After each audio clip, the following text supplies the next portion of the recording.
It's like to be cozy, don't they? I'm just going to continue to watch this thing all devolve and do really not a whole lot. And that's going to be our problem. And it's going to continue to be our problem.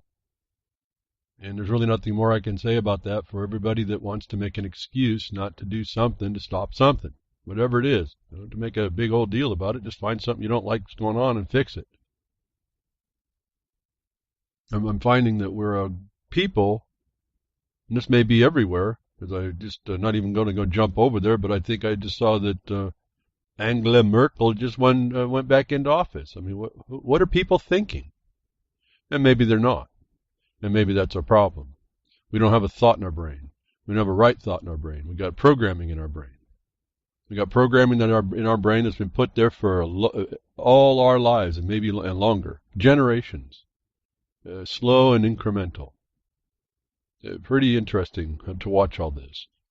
And I can only hope there's a few of us that continue to plug, and some of you wanting to get involved and just do what you need to do.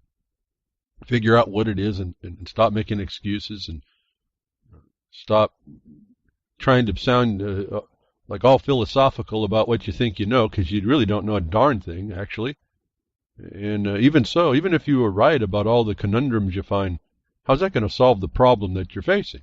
You can sit there and contemplate your navel until it's all red and raw and bleeding. It will not solve the problem around you. And this is the dynamic of life, it seems. This hasn't been the utopia and cannot be made the utopia.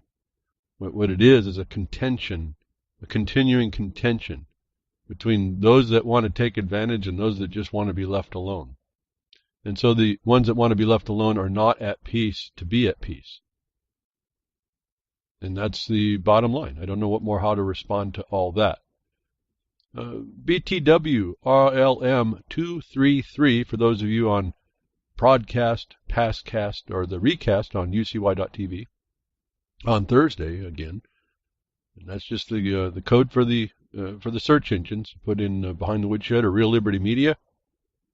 That number, and you should be able to get the content links. So you can go to the places I'm going to be talking about to see more. I don't even come close to talking to the things that even come in my mind. By the time I'm here today, I'm barely hanging on to everything, how I'm going to go through the tabs. I just got basic ideas, and it's all just utilizing the so-called news that they tell us as a direction to bring together ideas of how to show you it's all around us that we're being told of all the areas we can engage that are wrong or how the systems are put in place that make it wrong. I see so many people doing things that, I mean, I don't want to move off too far into it, but I just was watching a video this week of a hearing, and I don't think there was maybe except for the criminal that was considered an administrative law judge, and the cohort, the complainer for the county, I don't think anybody in the room may have actually known what they were witnessing with regard to what the people they were attempting to stop from committing crimes against property owners. I don't think anybody in the room understood what was going on. There's a whole other different level of play going on. And I say most people don't see it. In fact, I don't see anybody that actually sees it. I see it. In other words, it's learnable what they do. These techniques they're doing them right in front of you. And you have to really pay attention to that point. And here's the point about it. Oh, I don't want to learn about the legal system. I don't want to learn about the courts. I don't want to go there. Well, folks, they're doing those techniques in every sector of your life, everywhere. And I'm going to end right there because I'll just go off on this, and I won't maybe say much to anybody because you really don't understand. You think you know, but you really don't. And I don't want to put myself on some pedestal because I don't know what I don't know, but I do know what I see is what's going on that people are missing. And I know I can relate it over to other studies. The studies you end up running through when you start to find out what is really going on here, that all of a sudden stop making sense. And you got to go make sense of it. And there's a sense to make of it, but it's not in the sense that you're going to understand the subject matter. It's in the sense of how the people that put it there got it there and underneath your nose, right in front of your face. As I was saying, in this hearing, I'm looking at a video, and I assume it was 100% right, or just in the camera, right to the internet, so it wasn't played with. Everyone got to start all worrying about what your sources are anymore, even on the video. You can't even tell what you're looking at. And that was another psyop working on you. Makes it you know that it can happen, but you still have to look for the truth. But I accept this as the representation of what happened, and I didn't see hardly anybody understand what the two people were doing in that room that were harming the property owner. And this is a serious, serious defect in us. This is these are knowledges that people wouldn't put up with. When they see that stuff, they wouldn't put up with it a long time ago. And yet we accept it as it's the authority. I see it as authority. You look at it as authority. Those of you that question say it's authority, but don't know how, and don't know why, and don't know how to understand how it's still winning the day, despite your overt, vociferous complaining and objection.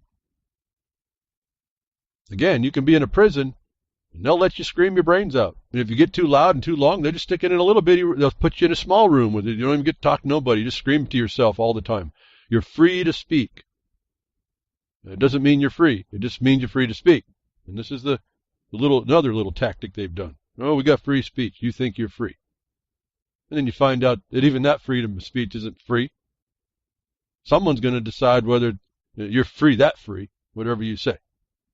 And then you see even now today, you can lie. That's how free the speech got. That you can be lied to, and that's okay. And when you tell the truth, they can throw you in some hole. And people aren't paying attention to this whole dynamic and don't understand its roots, cause, or how it came to be, why it continues to persist. And until people start doing that, the day is going to be a real long day for y'all. I mean, it ends up being a real long life for me, because now I'm pit against it.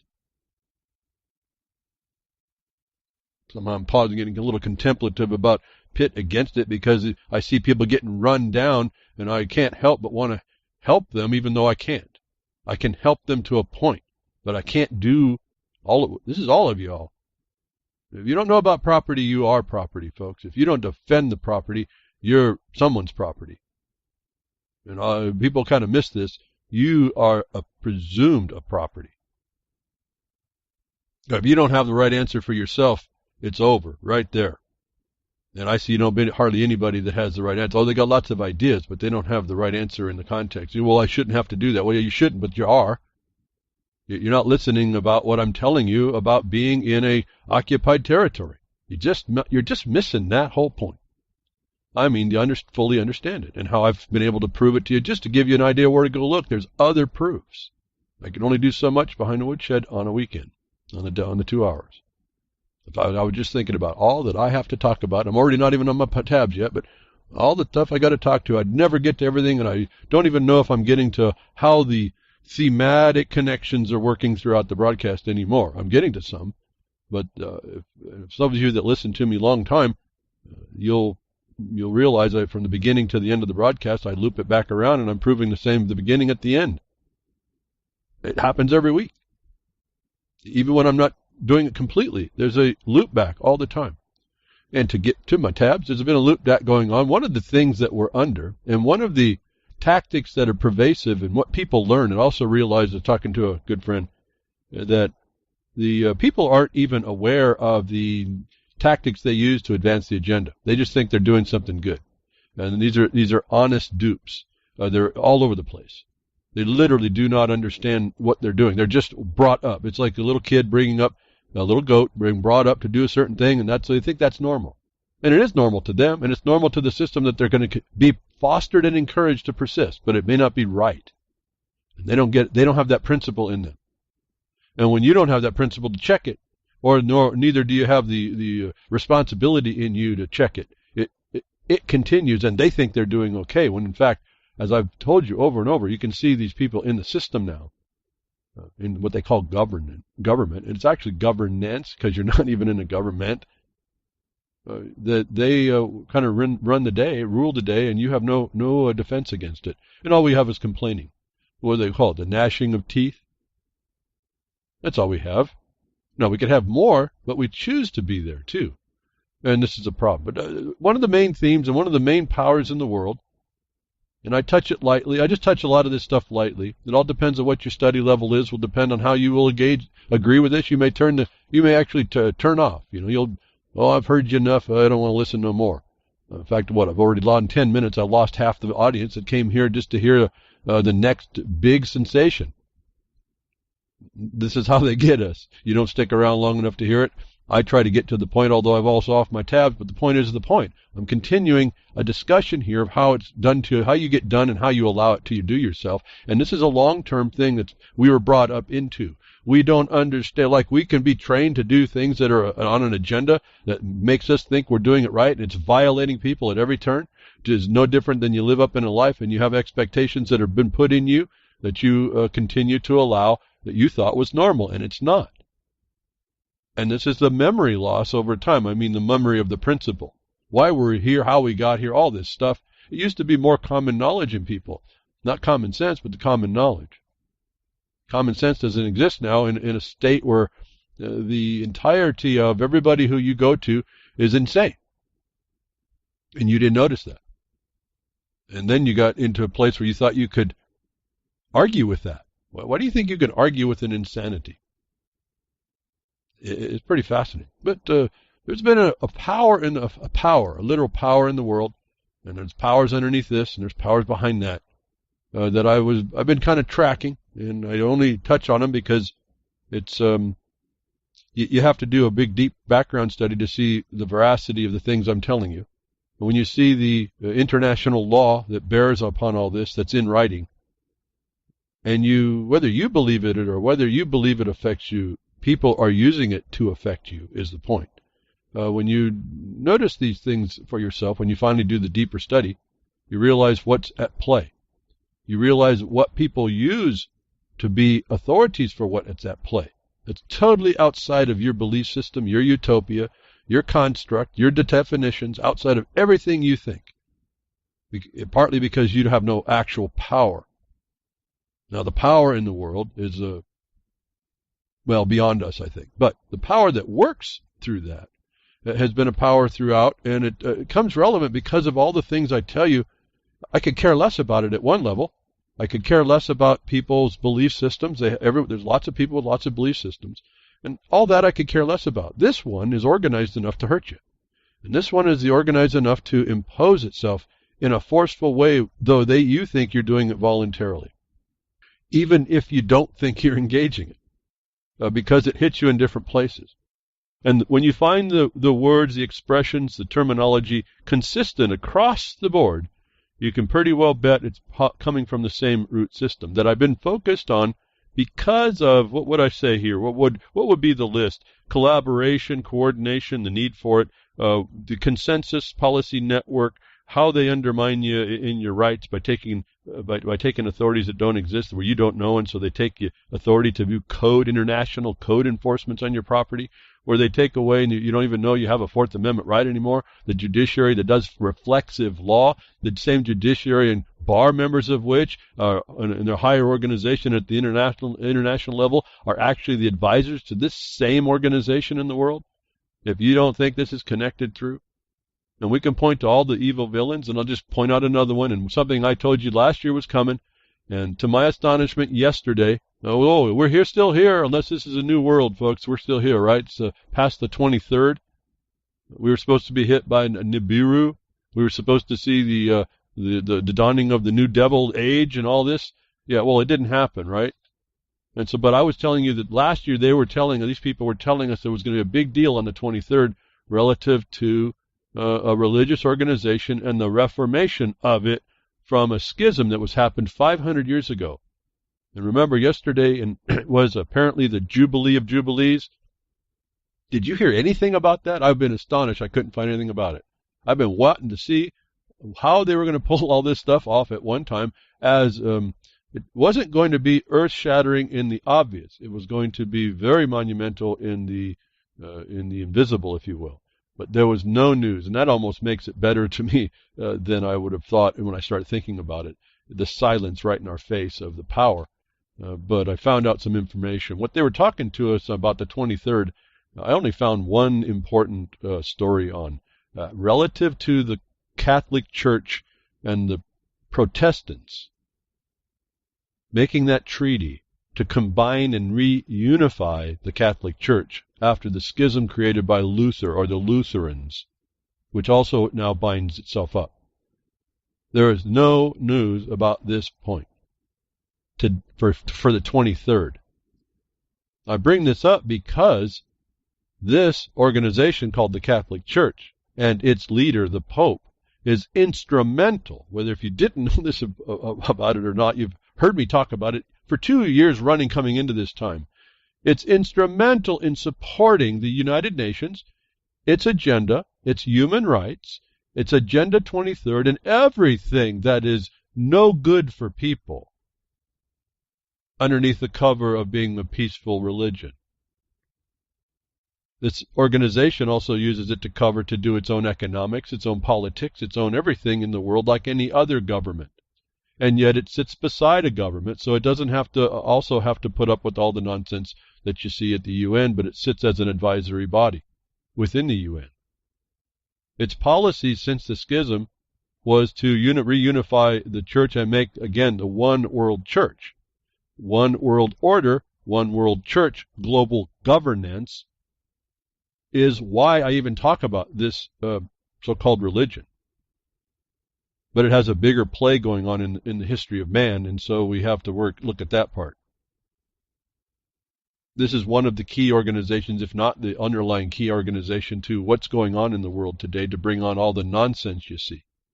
And what's interesting is inside that body, it's not so cool, even though there's supposed to be a unity and a filling of the schism between the Lutheran breakaway question. There's still now the only document I could find regarding this important matter. It's not sewn up inside. There's some people that are not liking it.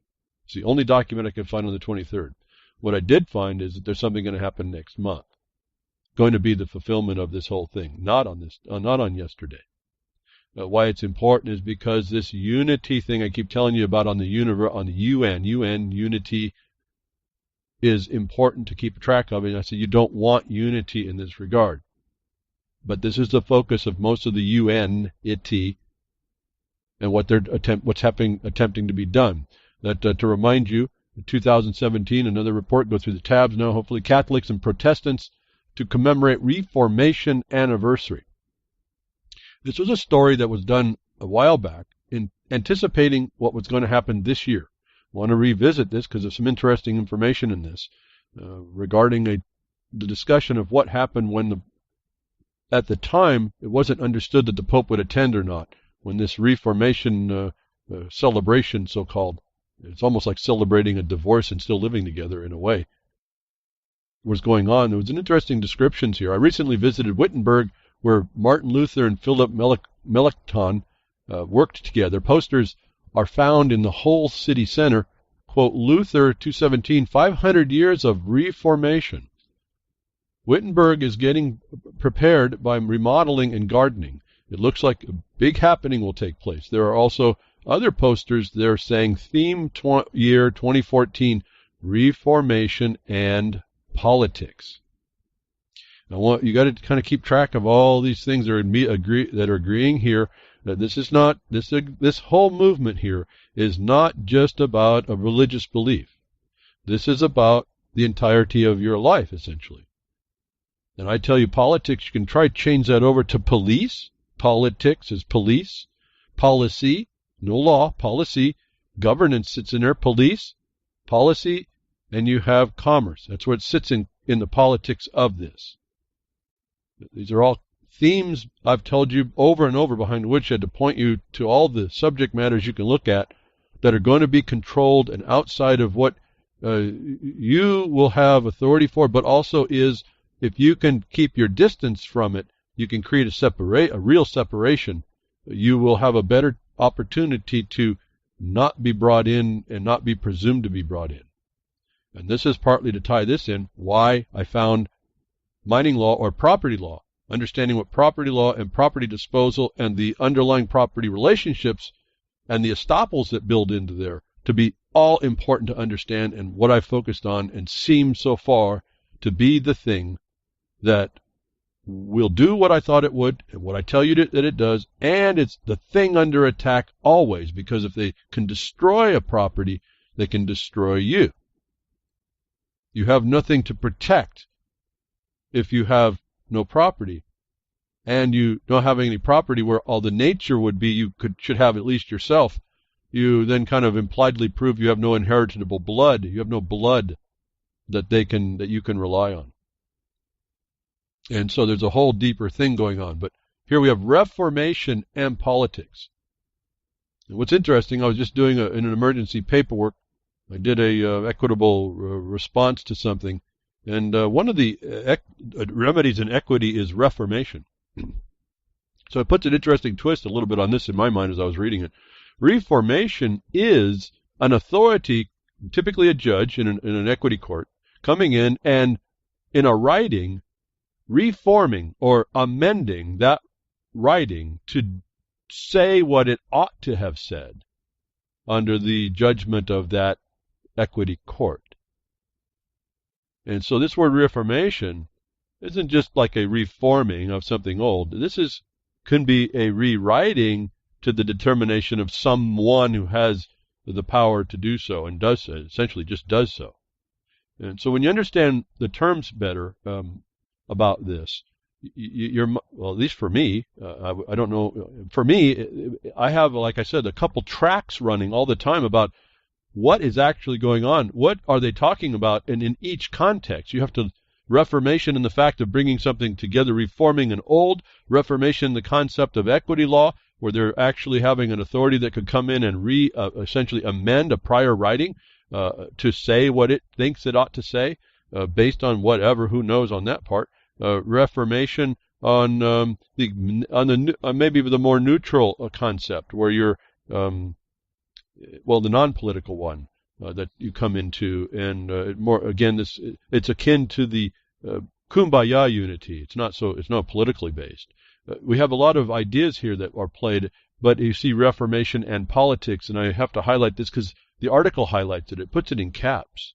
This is a conjunction of politics, policy, police, commerce, and whatever that Reformation was wanting to pull together. And so we're looking at just that phrase right there. The theme of 2014 was Reformation and politics. This is an historic reference, a really long-term reference in those two words, if you didn't quite get that. So just some of these words, they don't mean much to people if you're not putting any meaning on them. But they are meaningful and they need to be understood. Otherwise, you don't know what's up. You don't really see what's up. But here, let me go on and finish reading this. In front of the town hall is a big globe. It is placed where the whole world is in red color. The color it's the color of Reformation and Revolution. Did you know that? So you see this on heraldry, the flags. This is what they're telling you they're coming with. But we don't know from who. We don't know from whose perspective. But the entire globe, when you get the picture, all the land masses are red, and the oceans are depicted in silver, chrome, shiny chrome. Why would it be red? They're telling you that the color of Reformation and Revolution is red. Revolution, folks, as I've told you before, it's be careful. You think it's like the uprising that causes the new normal, the new way of life. No, revolution is coming back around. It's like on a wheel, the wheel of history, coming around and around. And I've told you, break that wheel. Here they talk about it again. Reformation and Revolution, reconstructing the old, comes back around today, 500 years later, in this political, economic, non-religious, powerful organization called, sitting in the Vatican, having many different statuses, names, Vatican, the Holy See, through the leader called the Pope. They have an internal schism. I am beginning to believe that was a plan, and this is you got to think, if you think about it that way, you realize how long-term these people work. 500 years to have this happen, to bring it back in time together when the fruition of a global order is on us. And the technology has come at that time. And it was in this Jubilee. There's a lot of connections here that are interesting. I'm not here to really analyze all that, more to point it out. You all that have any sense of context in the world have to understand this and why I even talk about it. It's not for the sake of even analyzing. Well, it's just a system. It's a systemic organization that needs to be understood. Otherwise, you don't see it operating in your life everywhere. One of the many that might be operating. The rumors say that Pope Francis will come to Wittenberg during this celebration. Why would Pope visit Wittenberg, the start and center of Reformation, where Martin Luther in 517 put up the 95 Theses? The highest representative of German Protestantism, Nicholas Schneider, chairman of the Council of Evangelical Church in Germany, met personally with Pope Francis to invite him to the anniversary. During this meeting, the Pope underlined how important it was for him to be as churches walk together on the path to testifying the faith of this world. You notice that's how generic that statement is. Schneider said that the conversation with the Pope in the Vatican contributed to build trust. This is the main thing here for organizations is trust. This is the way money flies. Everything works on trusts or the establishments of trusts, whether legal or natural. And I'm not talking about nature's trust. That's a problem underneath this whole thing. Francis has not yet made a decision.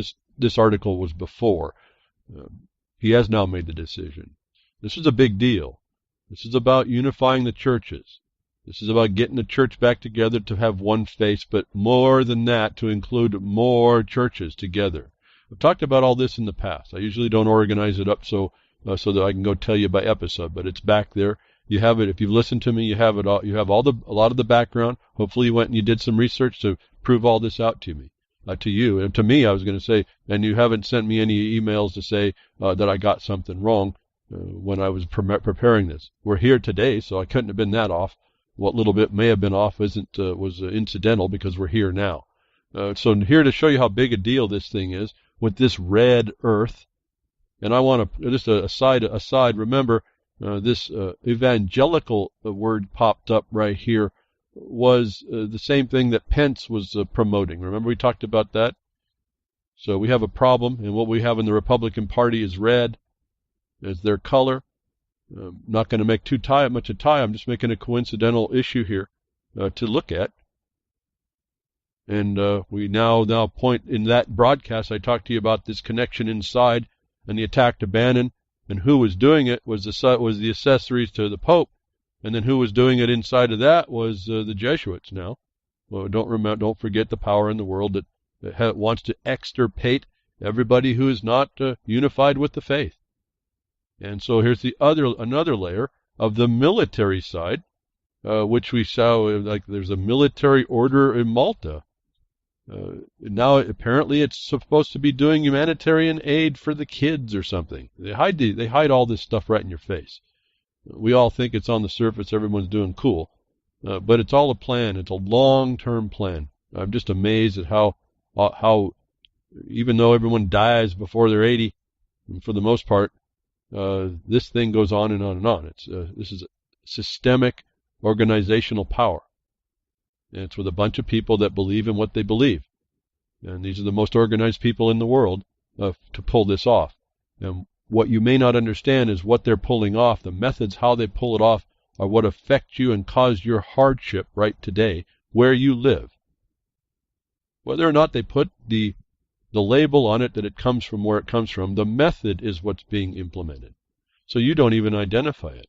Then you don't even identify that it's a harm to you. And then a lot of us give it all up to say, well, there's nothing I can do about it. And that's where they want it to be. That's exactly how they want it to work. So this is how important this was. I don't know if you follow state, issues of state, matters of state. It's a big deal to emit cash or stamps and all this other paper. These are the things of international law, flags, all that stuff, diplomacy, for as little as we see nowadays, or at least seemingly so. Breaking Vatican to issue stamp featuring Martin Luther. This was a big deal here, whether or not anybody picked it up. if you happen to receive a piece of mail from the Vatican this year, don't be surprised to see the face of Martin Luther. This is the guy that supposedly braved this schism that broke up this place, made a big old mess of everything for 500 years, and someone's been working real diligently for that time to pull it back together. And this happened, so they put a stamp. Martin Luther gets a stamp. You know, I've always said, I've told you behind the Woodshed, they put your face on money when they want to honor you for something. Well, this has a double twist. They want to honor the Lutherans to consider them to be coming in to rejoin, and the Protestants and the Presbyterians, and they needed to do that to show you make a stamp and you put notoriety on it. That's a big deal. But I looked at it and said, well, if this was a plan and this was a setup, they're just honoring the one who allowed it to be fulfilled in 500 years. That's pretty interesting. That's an awesome insight for all that.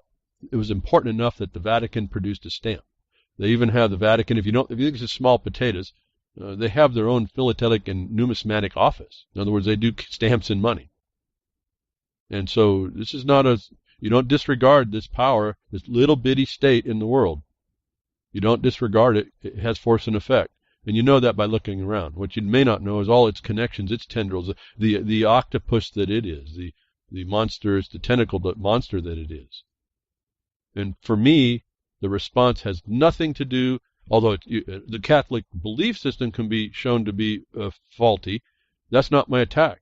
My attack is that this system is evangelizing the methods that destroy us, that I've shown and explained do destroy us. That the lawsuit that we filed, when none of these people answered, not the Pope, but the Bar Association and the organizational structure of a state, some representatives within it, would not answer the charge that these are the methods they use to destroy people. So that's a default, folks.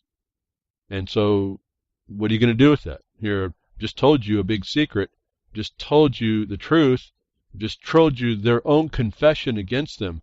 And here we're down 4 years down the road, and I hear crickets even against that foundation. It doesn't bode well for us. But these people are in it for. They're serious about it. They have their own stamp and money office, and so they issued a stamp. This is a big deal. They honored somebody. It had a twofold reason why they did it. They're trying to maintain the. They've had the Lutherans and Protestants back in. I think they've been subverted as well. As far as I'm not talking about the belief, I'm talking about the political structuring. Because remember, they said Reformation and politics. Okay, so this has nothing to do with your belief system, right, wrong, or indifferent. It has to do with an organization that uses these different aspects of sovereignty in order to take or gain control. So let's go to what the Vatican itself says about this Reformation matter.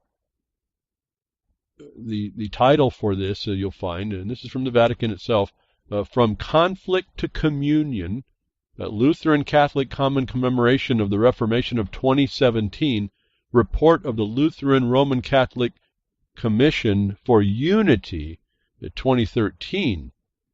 And I go down to chapter 1, commemorating the Reformation in an ecumenical and global age. Global age. If that didn't pique your interest, why would they be speaking from a religious matter that, if you look at the way at least the Bible seems to speak, it's already said and done. It's a matter of who you choose, where direction you go, and salvation is nigh, given the return, and through your intercession is through Jesus Christ and not some pope. That should be it. There is no global age. But see, this is we see the reflection of what they speak to. They understand the global age. They understand that they're the promoter of it, this so-called church. They are instrumental within it. If I hadn't seen this before, and this is 2013, this actually would have directed me to what I told you again. Now, let me just read the very first paragraph. Ecumenical and global age. Every commemoration has its own context. Today, The context includes three main challenges, which present both opportunities and obligations. And you got to understand that the international concepting of this and how things work. Apply these things to yourself as well. If you work in this idea that I try to tell you to do, you'll see the principles being worked all the time by these people. They're not wishy-washy. They may throw out stuff for you to accept that's wishy-washy, but they're not wishy-washy. So they know that when you go out in the world and you try to do something, you have opportunities, but you also have obligations. You're not alone, and you've got to do certain things. Those obligations may be, if you're in advancing your agenda, to make sure that your agenda is not really found out.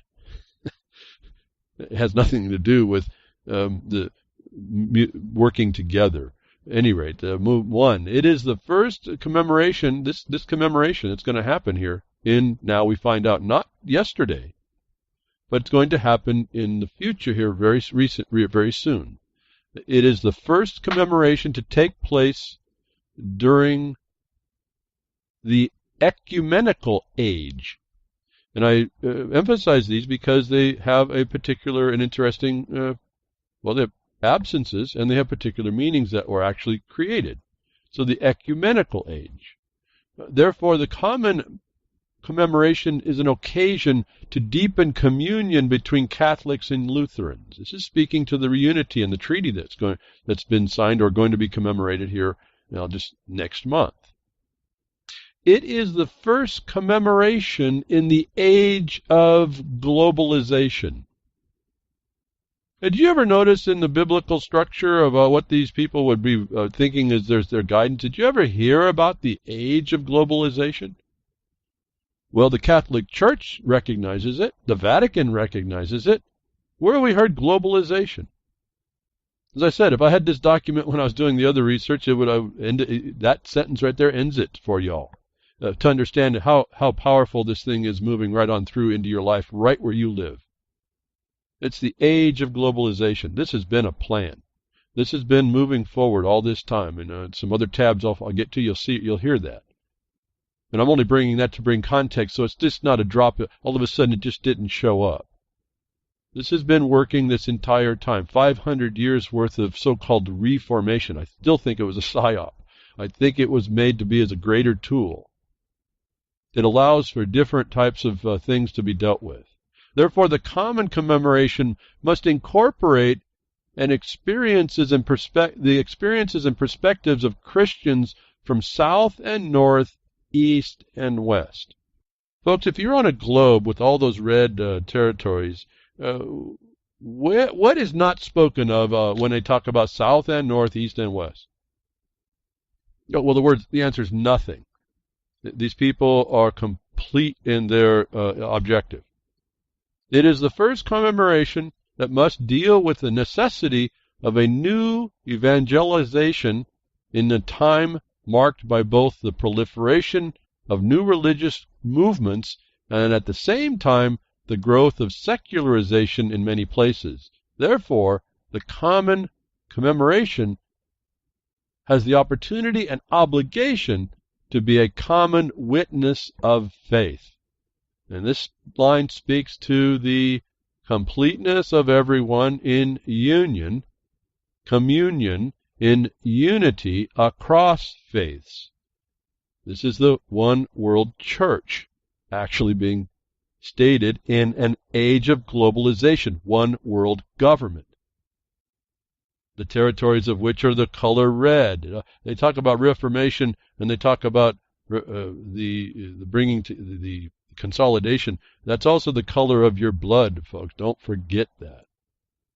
So here we have their own statement from the Vatican referencing ecumenical age and the age of globalization. Where is that in the Bible? And so we look at what's ecumenical to get a context. It itself means worldwide, of general in extent, influence, or application. These people are serious about what they're doing, and they don't mess around. I just tell you, over 500 years to be consistent is someone you don't want to underestimate. Of or relating to or representing the whole of a body of churches is ecumenical. promoting or tending toward worldwide Christian unity or cooperation, is the word ecumenical. So this is the unity age in an age of globalization. Well, let's look at what's globalization. Just using quickly, folks. I don't have time to burrow in. You've heard me talk about it. I don't get too deep in some of this. I expect you need to research your stuff. If I tell you too much, you think you know it all, and then you maybe do nothing. You just take my word for it, or you say, okay, I agree with that, or I can see that. And next, I go play another game. I'll go watch another sports event. I'll go do something else instead of what I ought to be doing. Globalization is a term. It's not a word. It's a term. Go look up that distinction for you folks. Those of you taking notes. I guess I'm really only speaking ever to the ones that are taking notes. I'm certainly not speaking to anybody who doesn't sit through this and take notes and move on and actually start to apply it. This is a term which may be used broadly to mean doing things as distant people do them, or more narrowly to mean complying to global standards in economy, politics, culture, education, environment, or other matters. You always pay attention to the nondescript other matters. Did you hear all the things? We did not talking. The Vatican is not involved with religion for the sake of a belief system. It's involved in economy, politics, culture, social justice warriorship, culture, the non-culture, culture, education. They're into educating y'all. They have been for hundreds of years now. Environment. What is this entire thing coming down on us now with carbon tax and climate change and everything else involved but that? And other matters. Things they're not going to tell you about. You're going to have to figure them out on your own. Kind of like I've done on some things. What are these other matters? You see this in the United States law as well. They'll talk about a certain law and for other purposes. Now, that's a little more constrained, because you look within the context of the act itself to find what the other purposes could be. And a lot of times they're silently explaining that there's more things underneath that are the supportive foundation. In the case of grants, it would be the other purposes would be to advance the obligations and duties of the Congress relative to the United States of America and the enabling acts of the Western states to dispose the land to private holding. The other purposes is to fulfill that. They don't state that in the act. And so here's another purposes, a definition of globalization. We don't know the extent, and we don't know from the foundation or the purpose of the people imposing it. But the Vatican is dealing through this age of globalization, which deals in economy, politics, culture, education, environment, or other matter. Did you hear about Jesus Christ? Did you even hear about the Madonna? No, you don't hear none of that. You didn't see advancing the faith. Well, that might be under other matters, but it's going to be in context of that organization, isn't it? And so they're not just attaching other matters by itself. They're attaching to this entirety. The Vatican's involved with the entirety of these subject matters. And now go to the UN and go into what they do, housing security, food security, not national security. They can care less about that. They don't want you to have a nation. They go into this security and that security. Because I don't get much of a list. But every security that you see, every legislation that comes with security is a globalization act which touches in every one of these subject matters and for other purposes. Globalization is a term. It describes the way countries and people of the world interact and integrate. Many things have become globalized as people come into contact. So you're looking at a virus there, folks. You should be the virus, the wayfarer, putting the back into play your non-dependent view, so you're not integrated, because integration doesn't make for private property, does it? You see right here the underlying problem.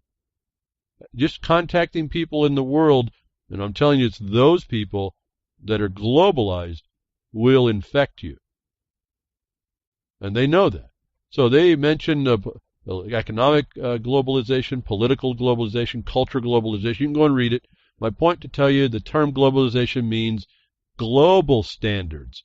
You in your nations do not have a standard anymore in face of this, and that's a one world governance, global control that the Vatican agrees with. As I told you last year, the run-up about how big and bad this was going to be coming, how we tied it all together, how the Pope was embracing Agenda 2030, how he then would also agree with the migration principle that you've seen destroying all these countries. He would agree with the debt principle built in for everyone on an austerity or equal level. Your prosperity is deemed to be equal austerity. The Pope and that organization agrees, in fact, promotes all of this. It's not just a religious, as you might consider, religious organization. And I want people to really understand that part. As I said, I probably could care less about this organization, given it was strictly to have a belief system. It's how I actually divide out people who have a Jewish faith, who have a belief system. Their belief system I have no problem with if they keep it to themselves. You turn it around and use it as cover for Zionism. Now I have a political side. I have a problem with that. They come beating down on me with that cover of religious protection. This is no different than the Vatican does, but on a more identifiable basis. It's how I can look at it then. I would have never thought of this myself. I'm too naive in the world, folks. I believe what I was told. Until the day that something stopped making sense in such a great way it caught my attention.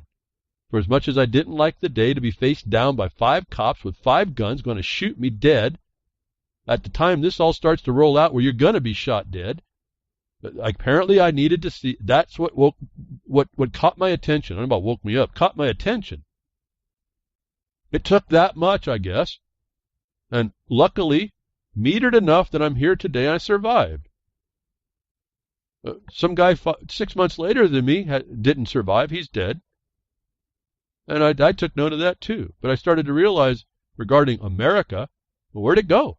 It's not what I was told this is supposed to be. I needed apparently that shock. So I'm grateful to that shock. I'm not necessarily so grateful for what I found regarding the investigation of where America went and where we are today. And you do the background study on the international side of this and look at the documents and find them, and you realize that the world is a whole lot more integrated than you might think already, way before this promotion of globalization and its policies through the UN.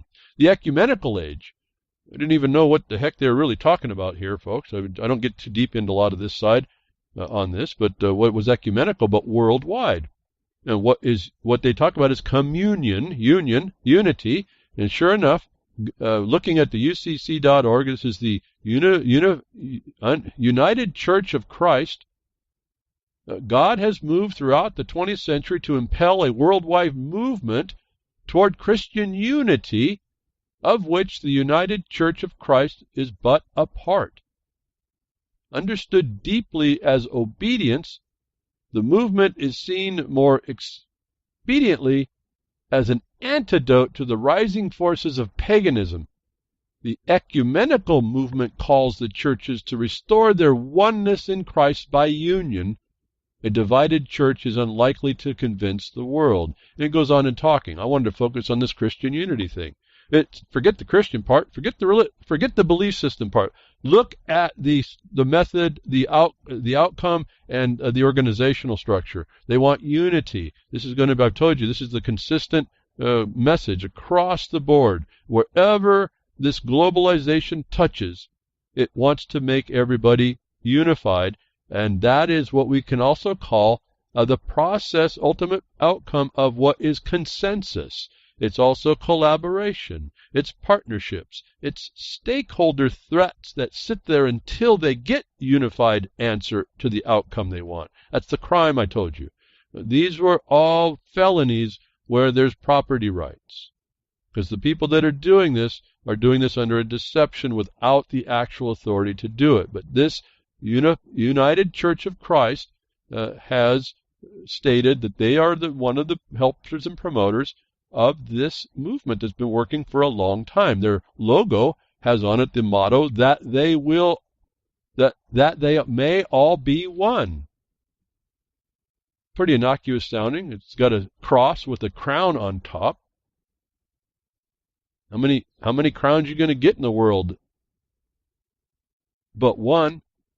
And so my thought went to, okay, who's running behind this? They make it sound they put a nice face on this thing, but they're talking about this unity problem. Who else talks about unity? The United Church of Christ, called UCC, interestingly, is a mainline Protestant Christian denomination. The historical confessional roots in the Reformed, Congregational, and Evangelical Protestant traditions, and with all the 5,000 churches and nearly 1 million members. The United Church of Christ is historically a continuation of the General Council of Congregation Christian Churches, founded under the influence of the New England Puritanism, the Evangelical and the Reformed Church, and the General Council of the Congregation of Christian Churches, united in 1957, if you thought this was happening this year. And this is from before it got together to become that.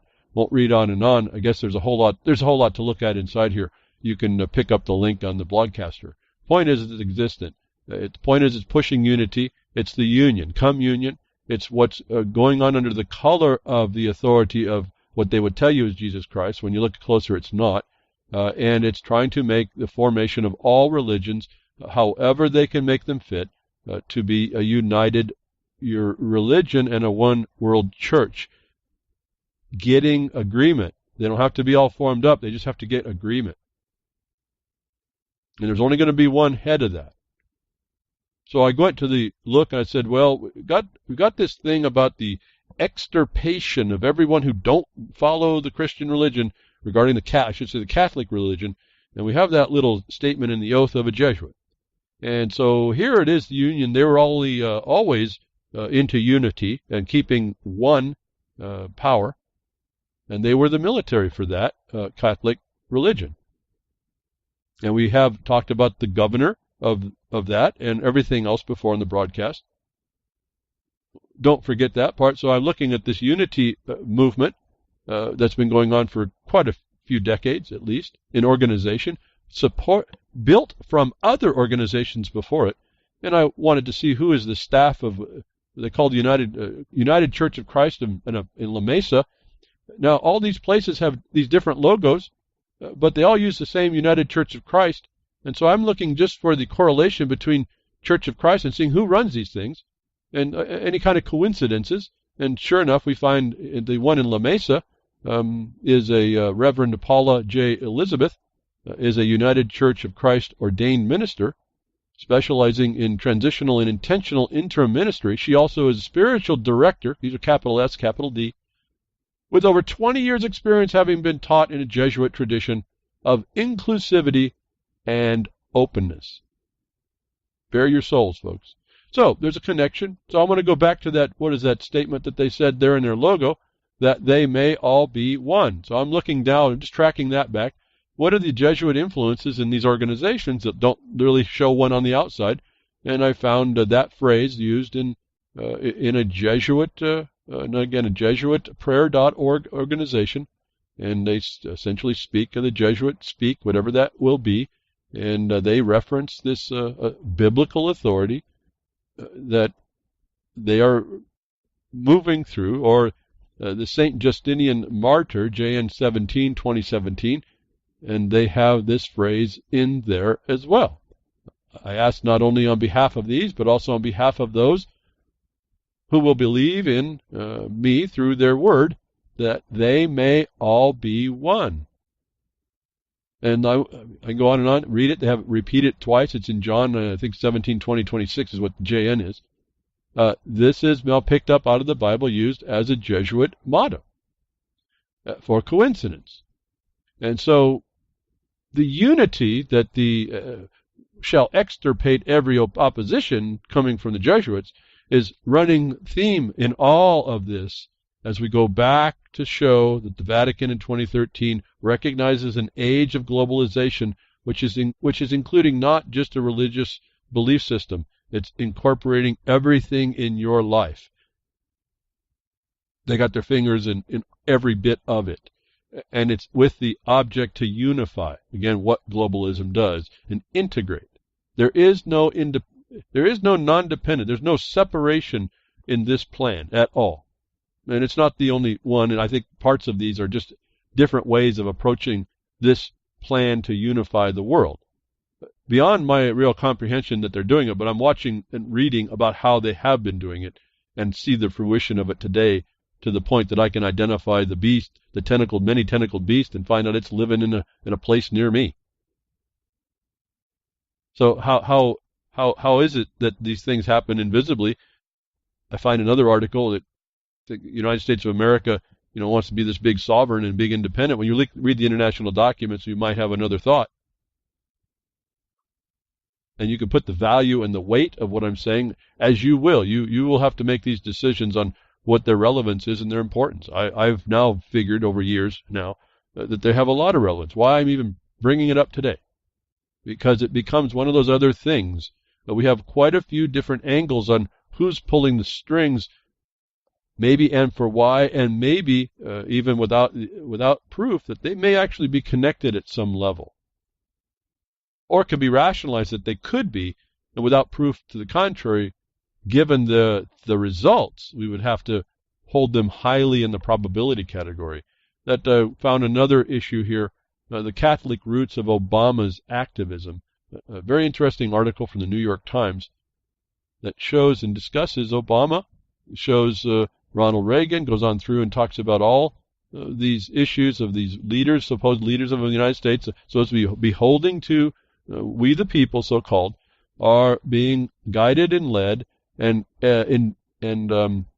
influenced. And this is the main thing for the unity, is being influenced to move and to cause union. There's not much separation between the Catholic Church and its influence on leaders as well, as we can see in the White House right now, and the literal Jesuit implantation. Remember, the Pope now is a Jesuit too, all at the same time. And this becomes a potential problem here. It just happened yesterday about a notice that came out within the point itself, that they sing the high praises to Obama as someone who absorbs. He didn't really agree. He wasn't a Catholic. You don't say that he did. He wasn't baptized, but that he took on and so-called evangelized the Catholic faith by what he did in his so-called community development. Obama did, the unqualified one. They also mention here in this article who he was guided by, and who made a comment about him. One of the first days in the job, Mr. Obama heard Cardinal Bernardin speak of an economic development meeting. What's this cardinal speaking in economic development? As I told you, they got their hands everywhere. It's not just their riches and their banks. I mean, these people are in the game. They're they're of the world, folks, as I can say it that way. So he's talking. Obama's listening to this cardinal speak of economic development. Economic development, as we understand now, is commerce, the promotion of commerce. It's not. I can't say it's the antithesis. It negates production. Production comes from your property rights. Commerce is a derivative from that. And so they deal in a very particular place. And so what I've been trying to show to you, you need to identify yourself in a place prior to where they put themselves. But this cardinal speaking on economic development, Obama's right there. He felt a Catholic novice there. He wrote in his memoir and later decided not to ask about what the catechism was, but he was a quick study. He had the power to do an analysis, power analysis, He had to do a power analysis of each Catholic church, said one of his mentors in the time, Gregory Caluzzo, a former Jesuit priest and disciple of the organizer Saul Alinsky. Mr. Obama, Mr. Galuzzo said, soon understood the chain of command and who had influence in individual parishes. Won't read more there. You can read more. It's pretty fascinating what they expose here with Obama and then he goes in to become the president and the influence there for all the pictures we see of the other influences That one I don't know that came to the public's awareness too much. But there is the influence, and running the Catholic doctrine, his agreement to it, they say here, Mr. Obama effectively proselytized for the church in its role in improving the community. The community. This is the main thing that globalization is after, forming a community. It's not your government. It's not your way of life. It's their community. Protect and serve the community is not protecting and serving you, as we started seeing the first cracks in the pores of that porcelain. As Obama even, as he opened meetings in the backs of churches with Lord's Prayer and showed a comfort with faith that put the people he hoped to organize at ease.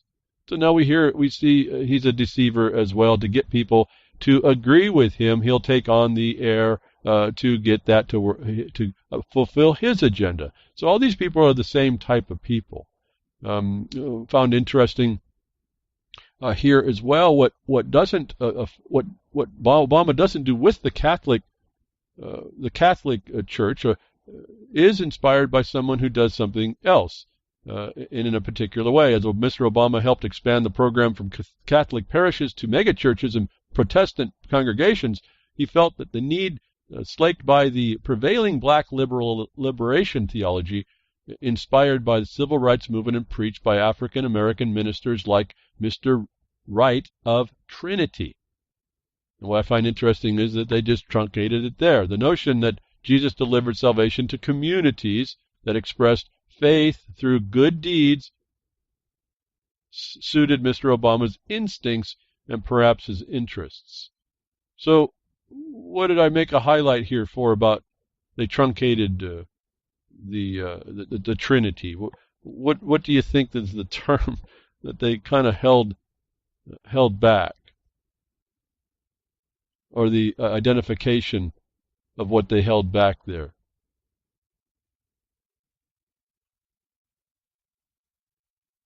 They talked about the Trinity was the United Church of Christ, reflection of the Trinity. As we see that again, this is why I think why I was even here when I was doing my research and finding out where are these connections to this United Church of Christ. Here it pops up again. It happened to be with Reverend Wright in his church. What is the connection there? But that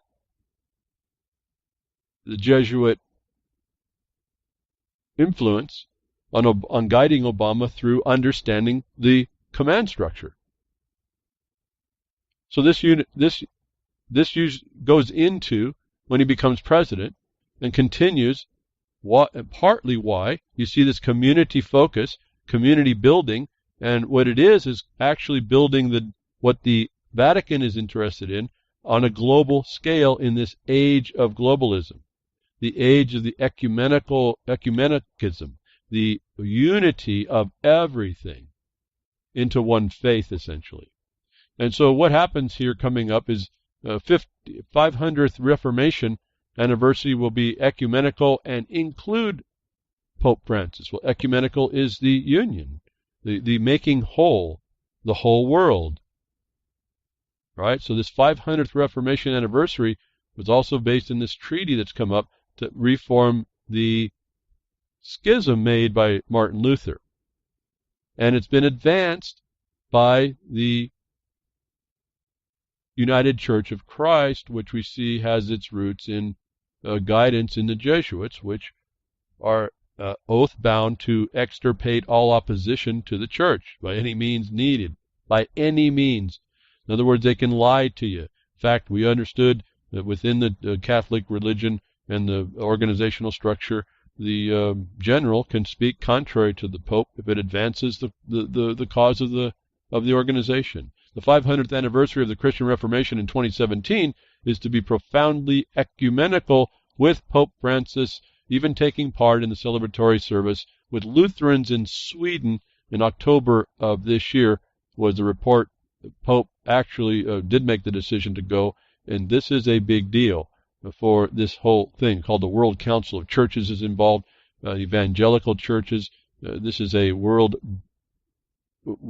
gathering thing for all churches at some level. Again, there's also, you won't find, this is, the background is working to unify, the front ground is just attempting to put this thing back together.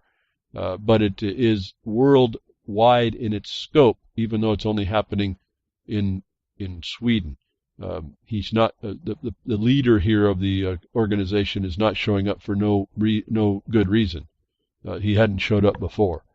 So this is the culmination. It's happening to advance and bring about, I think, good people in honestly believing religious beliefs, to essentially just put the ring in everybody's nose underneath the guise that things are needing to go that way, and that they will give up whatever independent thought they had, let alone try to analyze their thoughts, their religious belief itself, for a lot of errors, if nothing else, what we actually call heresies. But that's notwithstanding that organization, it's got a cover that it wants you to believe. So this 500th Reformation is going to happen on a day. Didn't happen yesterday on the 23rd, so when is it going to happen? None other than October 31st. So that's, for the United States, that's Halloween, All Hallows Eve. Now, All Saints Eve should tell you the origins of that date for the Catholic purposes. However, it also has to do with a pagan religion. Samhain, I think, as it's called, and the Catholic imposition was done in the 1700s, if I remember right. I'm not reading through this; I'm just looking at the tab to move on because I'm slowing up a little bit. But we see now, as I said, Obama just did what he had to say with the Catholics to get community building, which is actually what the Pope wants anyway. We want these all-included, integrated communities, not your towns, not your wealth, not your watersheds, not your production. We want you all in an economically controlled austerity in the age of globalization.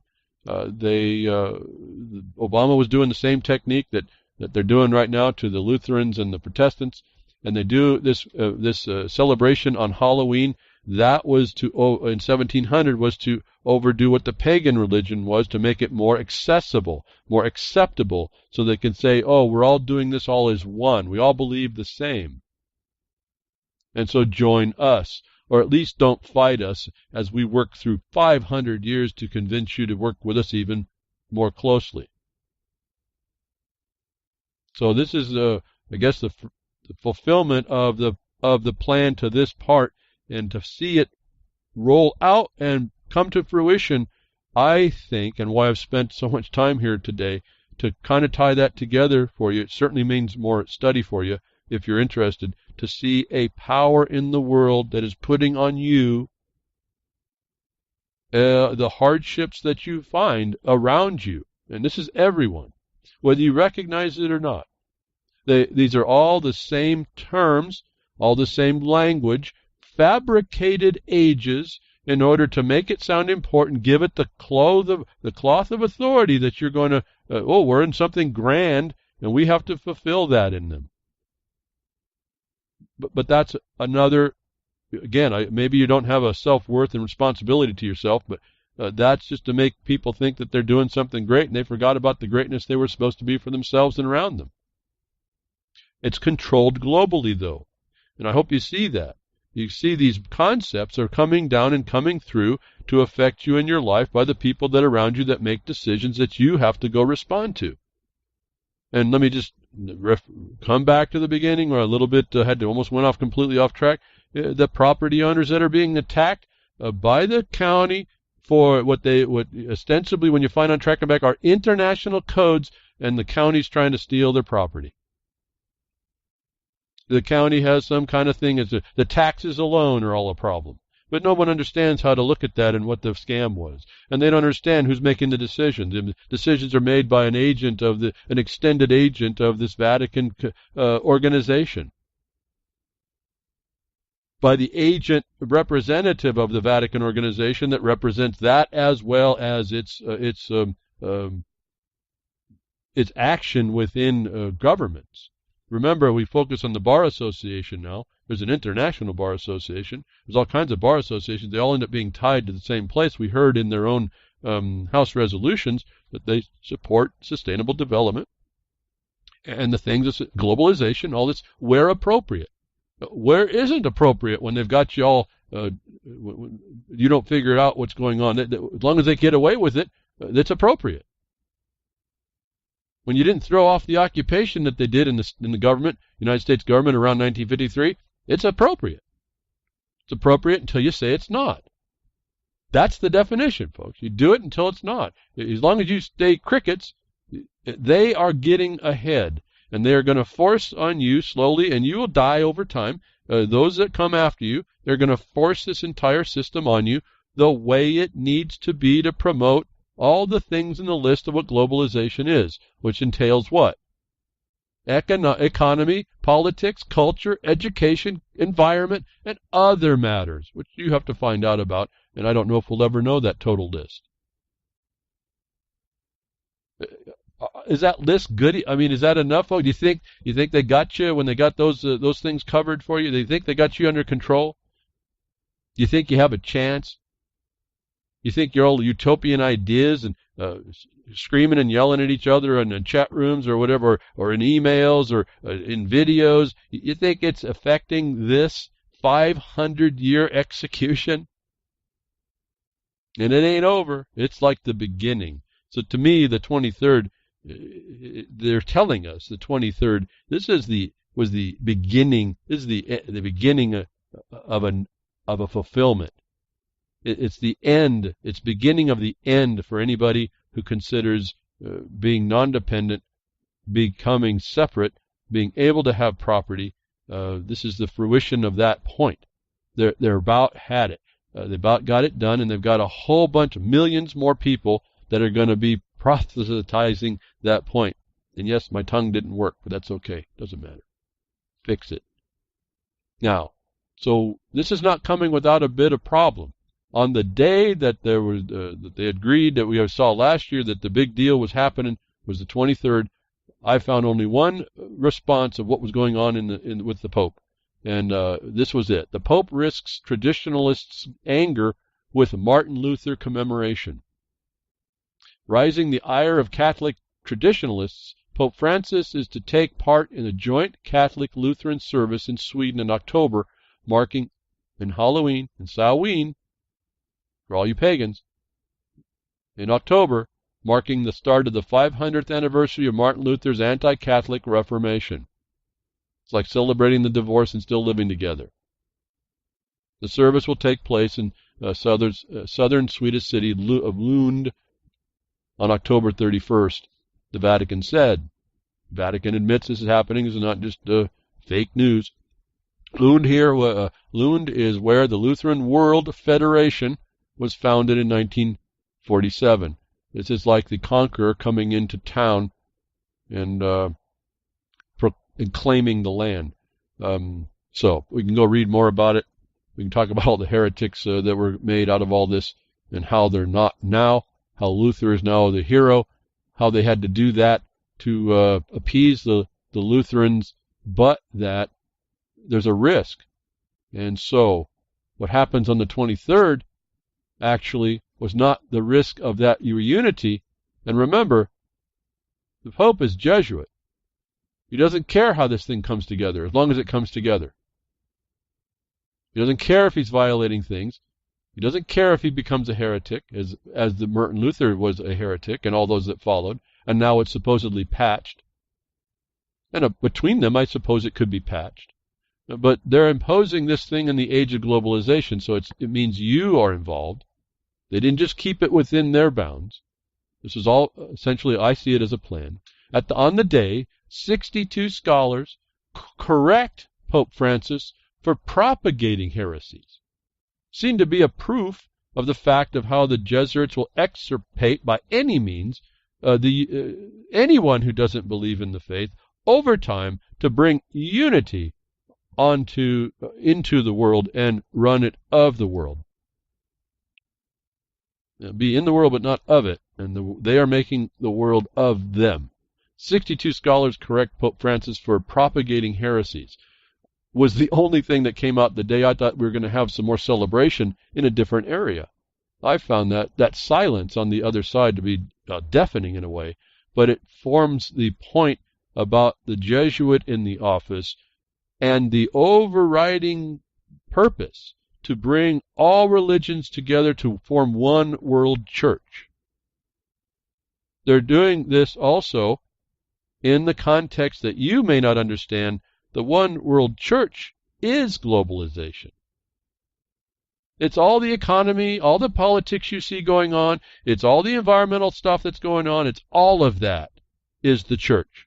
Remember, the green religion is promoted by Gorbachev. And I've told you that when he came into the United States, he went to San Francisco, he went to the Presidio, and he had a Presidio trust. The Congress gave him a Presidio trust to go over the public lands. And I haven't followed that back. I did a report on that years and years ago. And then he moved from the Presidio trust into New York, where that's the UN again, right? And the United States Congress gave over land for the UN. Why they did that, I don't even know. For all I care, I've said it, you shove that building, you topple that building into the water, you put everybody on it that wants to do anything with the UN and or sustainable development and climate change and all this other globalization stuff, and you give them a paddle and you let them paddle back over the pond to Europe, and they can beach themselves there. Put it there. But no. Why did Congress put it here? I don't know. Well, I do know, but that's a different point. Why did we bring a Soviet reformer transformation artist into the United States at that time, give him a trust over the land, a public land, and then move him and then he moves his organization over into New York, and they established the green religion, talking about environment, conservation, climate, all this stuff, climate change, all this stuff. This is the order you're watching. It doesn't look on the news. It doesn't look like a religious group doing this, but in fact it is. It's not religion either, and this is the problem. This is all a front, an affront too, as well. 62 scholars correct Pope Francis for propagating heresies. Well, this happens to be a very narrow area. Pretty interested that it came out on the day I was looking for something else, the signing and the celebration of a treaty, and then the celebration after in the party. I thought that's how they were talking about it 2 years ago and last year. But that's not how it turned out that day. Instead, some scholars, Catholic scholars, are saying we're making a filial correction for propagating heresies, Pope. Well, he hasn't been listening to them. But their narrow areas are simply really seem to be related to homosexuality, divorce, and accepting sacraments, and I couldn't quite tell in the quick reading. It seems like almost clergy that's married, and the distinction between having sexual relations with your wife, apparently, or maybe even your husband, and the fact that you hold a sacrament with Christ. And there's a problem with the denial of that ability to happen, I think, is the way I understood that. Again, not getting too specific. I'm not going to get lost in the minutia of all that, because what they're doing is they're acting outside of any religious context when they're embracing globalization, which affects every bit of your life. And it's in through and being pushed in through processes that you may or may not be aware of. If you've been listening to me, you've heard me talk about it. Again, focus in a narrow way, with simple terms, policy consensus, the whole arbitration, dispute resolution is what they call that, how that was brought in. All that's part of getting this thing in. International codes local to you, that's it. Whatever international code you have that's been adopted, that's it. They say the adoption was the consent, the ratification to impose what? The global standards. You hear it, folks, right there in the definition of globalism. You get an international standard, and you are underneath globalization. You are in the process. And they got that way through the methods I'm telling you about that you may not be aware of, and I wish more people took note of.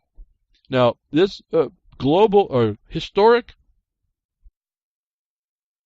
predictable action, as I kind of do here in much more narrow areas, with the function of the application of this nonsense on our lives that we tend to accept.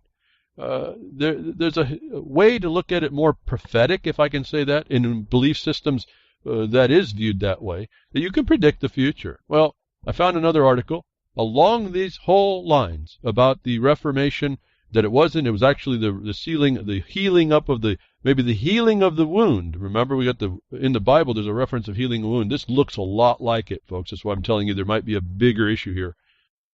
I haven't been given any insight other than to tell you, and that may be enough for some of you, that this sure looks like that, although I've not been inspired to say it is. I just don't know anymore. It's just like I'm not that well versed, and no real bright light has been given to me. I'm just putting stuff together that makes sense in the context of all that I can see. That this looks very, very, very important in a historic powers and dominions thing, principalities and powers area. Someone called Ellen White prophesied that the Vatican will destroy Protestantism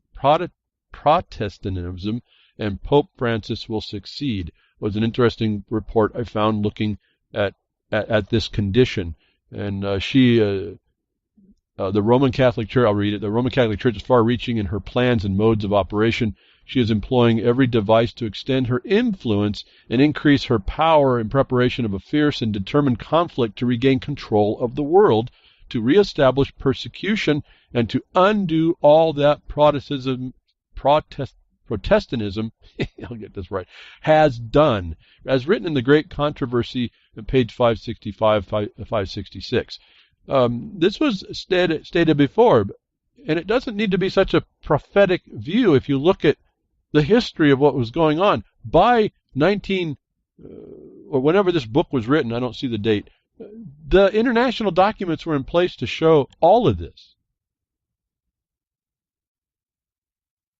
The so-called prophecy that this would be happening, and it's happening today, folks. This is the point. Cashless societies is another thing that's happening. They're running into problems, but that doesn't mean those aren't going to be solved. Here it was, and I forgot to go look the date of the Great Controversy book, but she stated all this. Whoever shall believe and obey the word of God will thereby incur reproach and persecution was another statement, showing that this system, that this so-called religion, isn't that at all.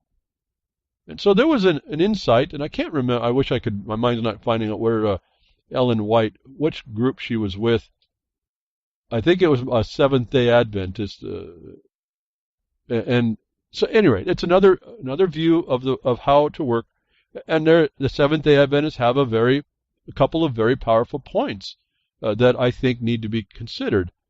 And those points are what happened to be what the church adulterated, the Catholic Church adulterated. And so everyone has their view that will tell you things aren't quite what they seem, and there are serious heresies in about all of it, that I turn to focus on the fact that whatever they are, they're getting this globalization to work. Nobody's stopping it. There isn't any reason why it shouldn't be stopped. To my experience now, I see it can be stopped. What it takes is recognizing the truth in these statements made by people. Don't look at what you're told they are, these people that give you the truth, like you get defamed essentially because of your system, your belief system. It's just an opinion, but when these opinions become the proof of their statement, you better start making them important. To me, that if you call it a prophecy, to me, looking at the international documents, it's not a prophecy. It's a plan. You can see it coming. That's how I could tell you behind the woodshed what I tell you. Now I found out Ellen White was saying it in a book a while back. Different way, but same thing. They were going to destroy the Protestants. Well, if you see it as a plan, well, yeah, that can be predicted as well. When you see the Jesuits working to unify the church on a worldwide basis, one world religion. We talked about the United Nations promoting all religions in one flag. You're watching the thing happen in your face right there. You're watching these systems that is the thing of globalization, globalizing, bringing everything into a standard. They use the word culture. Do you think that might mean your religion too? Everything has a standard. Slowly come on to the point. You don't even see it. It's right here, but these are big deals happening. I think it's such a big deal. I've spent way a lot longer than I was going to think about always about trying to tease it out. This is not really an opinion from me. I see the cause, the effect, the plan. It's written down. It's in effect. It's executed. It has connections all through this thing. And it's not just that it's, again, the religion. It's that these methods, these things, are long-term, and they do cause change. And it's not the type of change you necessarily want. And I see that change in the country, the United States of America, particularly because of its property laws. I don't know that I could see it if it wasn't for that. So in that regard, the United States of America, in that regard, was a shining beacon. But the shining beacon has been allowed to be tarnished by the people. And so it's not so easy to see in this fog that's been thrown up in our faces. Ellen White, apparently, by her discussion, there's more to say. I could talk more and more. I could read all this. It really is fascinating. I'd like to jump in, but it would take way too long to discuss it. I think if you read it on your own, just notice what's going on. Notice people have seen it. Notice that it is going on. It is brought together. That means something, that they are focused on globalism. It's not just this thing like sustainable development. It's not just this question. No, the bar knew it was something. They called it sustainable development on the Europe side. They wouldn't say that on the American side. They wouldn't say it was Agenda 21 on the American side. They would only call it sustainable development. Your presidents brought that in. Whoa, I wonder why. Obama was influenced by the Jesuit and fortified a proselytizing of the religion without being baptized into it. And you see now Jesuits are sitting in the White House.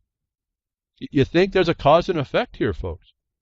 You think that the promotion of the wars now continuing and the making of wars, the rumors of wars, if you will, and the actual fighting without the declaration of wars isn't causing mass migration of people, which is fully following into what this Pope said last year he endorsed in Agenda 2030, which has that provision in it, to the profit of those countries, those organizations that those people migrate from and migrate to. In other words, there's a win-win situation for the systemic corruption and adultery this church is fostering and encouraging through its policies in the age of globalization. It agrees with it, folks. I don't know how to stress this enough.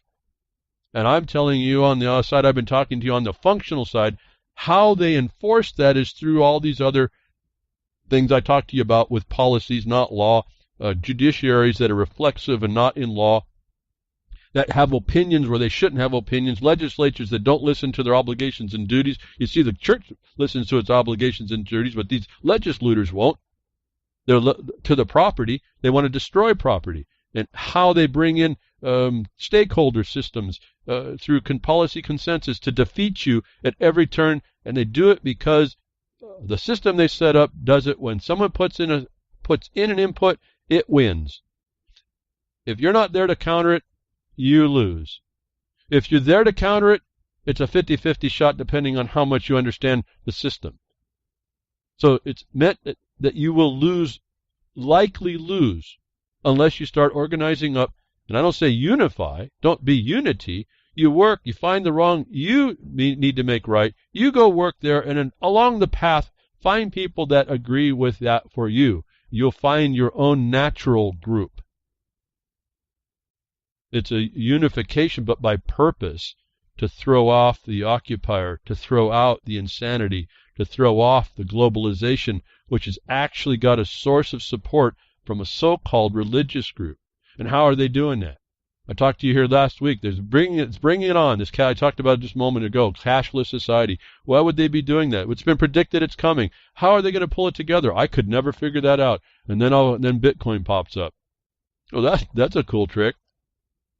And I talked to you about de-dollarization a few weeks ago. Another article here. The world is creeping toward de-dollarization. Well, what's the global standard has to be part of a control grid, doesn't it? So they got to keep track of everybody. It seems awesome how they would do that. But they're going to, again, IBM was kind of showed us how they do that when they teamed up with Germany. So now you see there's no separation between what we're told was Hitler and who was working with Hitler and who was fostering, encouraging what they were, and then the outcome of that ends up being Israel, who happens to be the same agents that the Catholic Church went to charge you all usury where the church itself could not. And their belief system, the Jewish belief system, doesn't have a problem with that. Yet the Catholic religious system says the Jews pursuant to the Bible are Satan's children. Now, anybody who has a Jewish faith belief, I'm not into all that. What are you doing on the political side? I do have a problem with, because this all ends up being politically driven as well, and that's what Zionism is.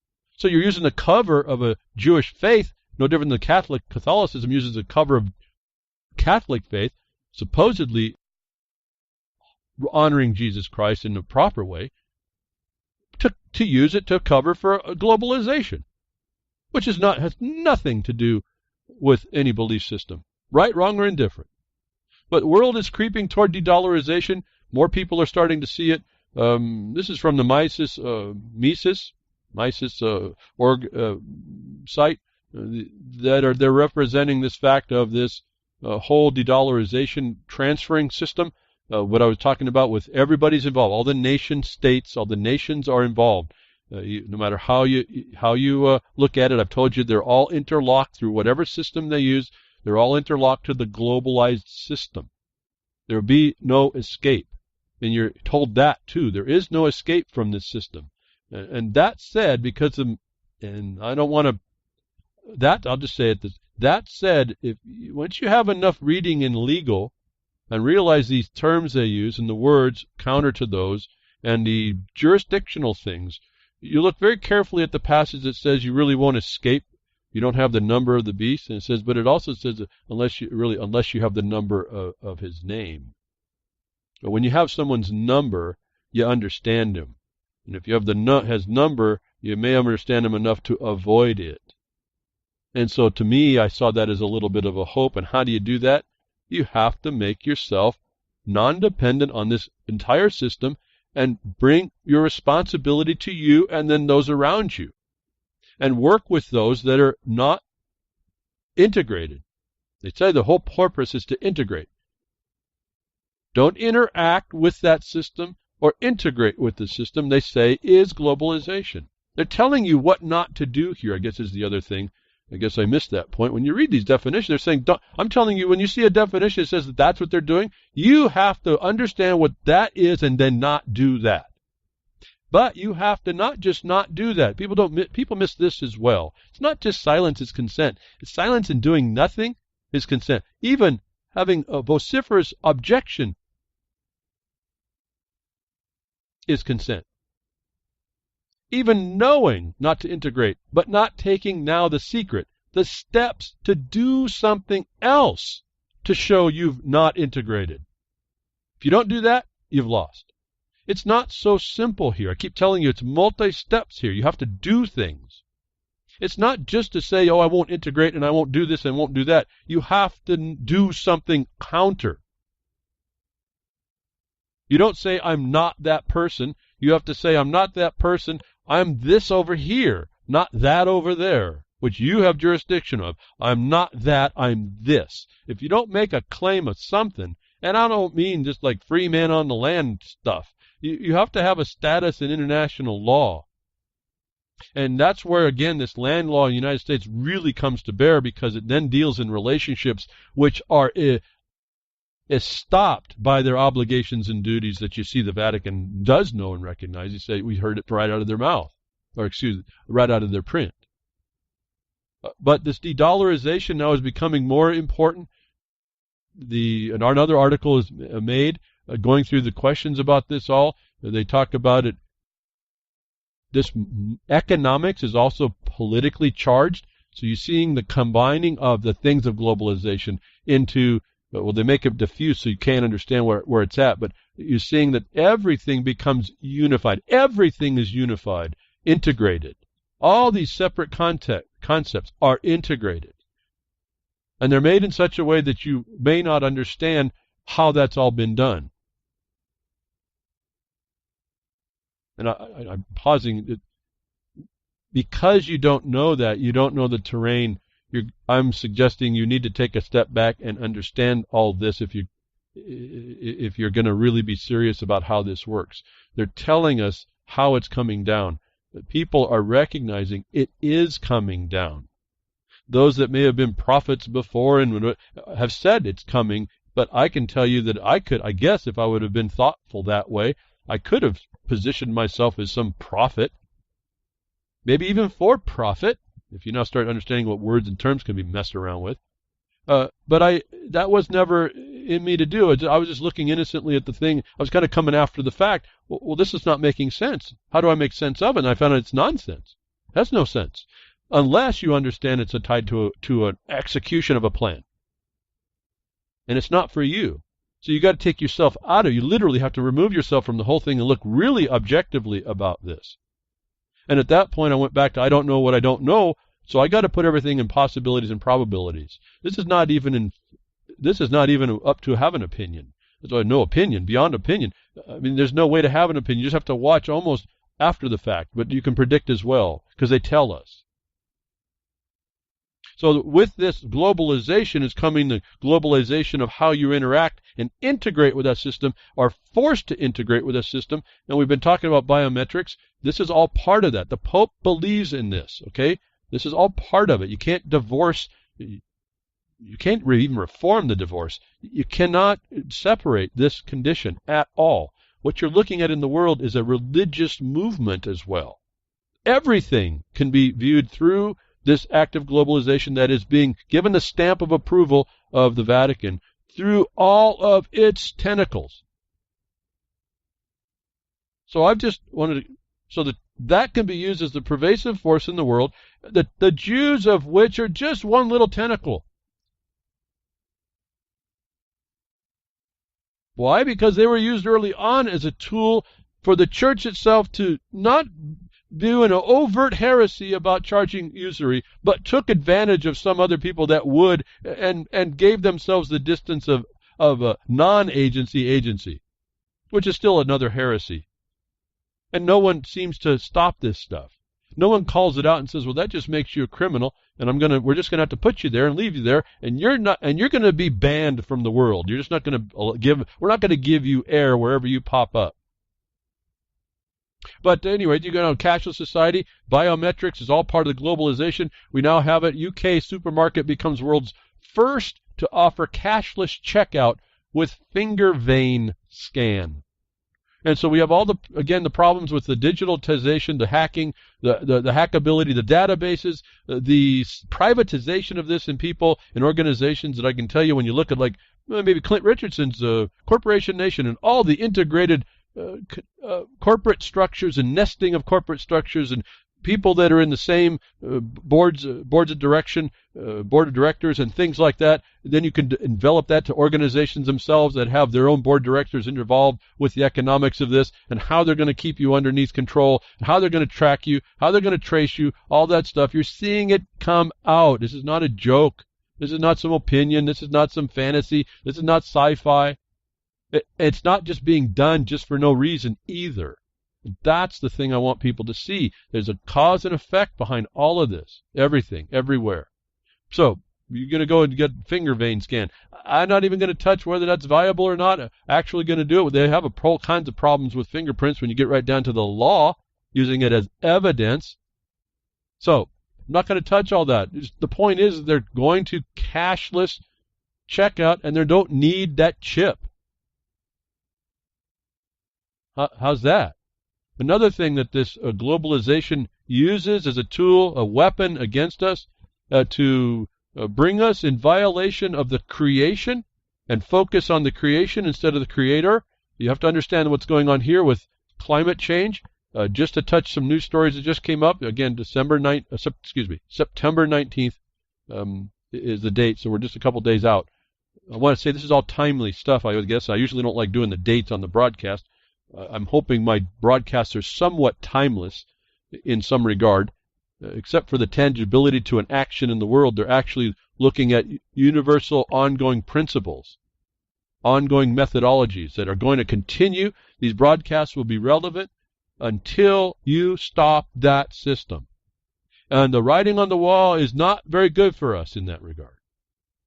That said, I see that we have the ability to pull back and make a line in the sand, if you will, and make an island of distinction in the world to continue to be that example. Remember, we're just a small group of people in the United States, and smaller group of people yet as the property owners that understand the land, and the producers even less. They're not even now 1% of the population.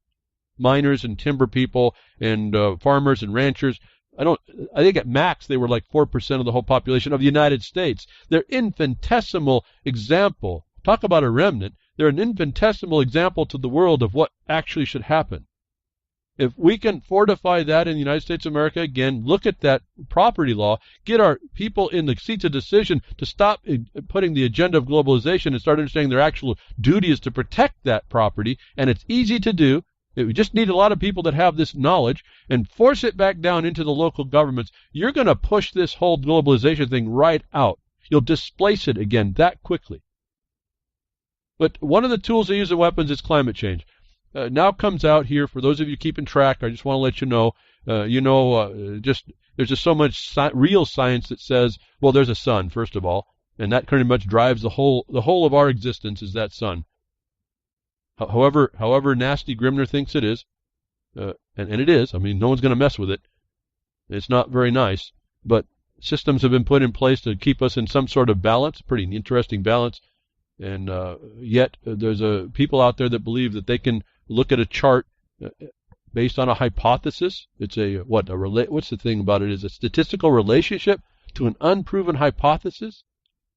And I'm stretching and giving too much credit for it being a real hypothesis for science, because it's a fraud. It's a straight up fraud. This anthropomorphic global warming, man-made, M-A-N-N. Michael Mann made this up. He actually made it. He made it in the fact of promoting it and becoming this poster child for it.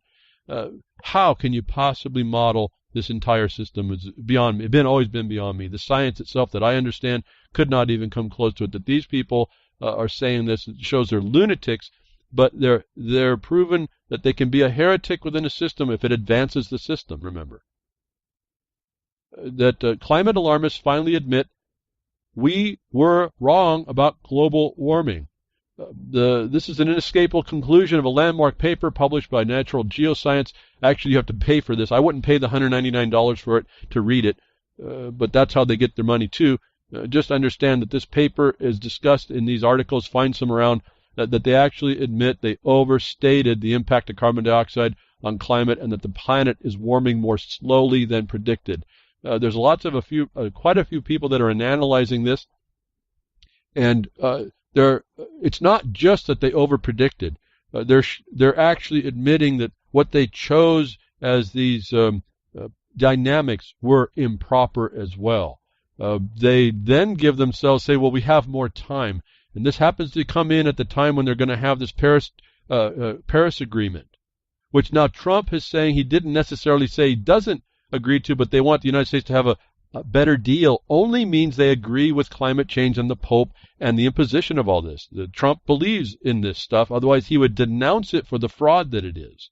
And what this report is doing is admitting that it's not, that this whole point is wrong, but they're using it to say, oh, we get to have a little bit more time. We can be a little more lax on our standards. And what are they doing? They found out they jumped too much. Took too big a bite. And the United States, with Trump, initially saying, we're not going to go there. And they said, okay, we're going to take a step back. This is how the amoeba works. And we're going to say, we'll rationalize, we can reduce those standards to you, and we're not going to have to push so hard on you managing your carbon budget. So this is a device, an admission, absolutely an admission that they're wrong, a fraud, no science, they're making it up, but they're doing it on the global scale to get capitulation and integration of the nations by their so-called leaders, their representatives.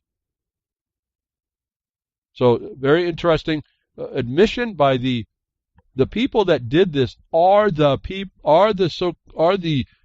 policymakers. I can't call them scientists, that the IPCC uses for these policies. Everybody, this is the core. These scientists that made this report are the ones that do the standard, the integrated global standard for y'all. And they're saying they messed up. They messed up in a couple of big ways. I'm telling you, it's just an outright fraud. I have a link. Embracing Uncertainty. Listen to this title, folks. Embracing Uncertainty in Climate Change Policy. Nature Climate Change, Nature Research. Well, it's not nature climate change. It's not nature research. The climate changes. They're not researching the climate changing. They're trying to enforce a policy, and they're looking at embracing the uncertainty in climate change policy. The uncertainty is the whole policy. They're attempting to take a step back and to try and make another foothold. That Trump even agrees to enter in, that the United States should be treated fairly under the Paris Agreement, agrees with this fraud. It agrees with the globalization that the Pope, the Vatican, agrees it's moving forward to integrate as a global religion, like Gorbachev was advancing the green religion. That's what this ends up being. It's all right here, falling, just being developed, blossoming right in our faces. It's really fascinating. Another corollary story, more spectacle, Arctic fraud at the New York Times. The New York Times just published another fake climate article, this time about the Arctic. They start the article with the claim that the satellites were first used to study the Arctic in 1979. You know, we had satellites before that. That's part of the claim. That's wrong. We went to the moon in 69. They had satellite imagery in 64. They do not show what the so-called fake news organization, the propagandists for integrating globalization in your life, are telling the truth. Very, very interesting stuff. They have a lot of this article. I thought part of the reason why I put it together, I actually have it here.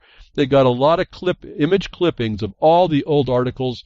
And you can read all about it then. It's the stuff I used to read when I was coming through. This is the stuff where they were talking we're actually going into global cooling.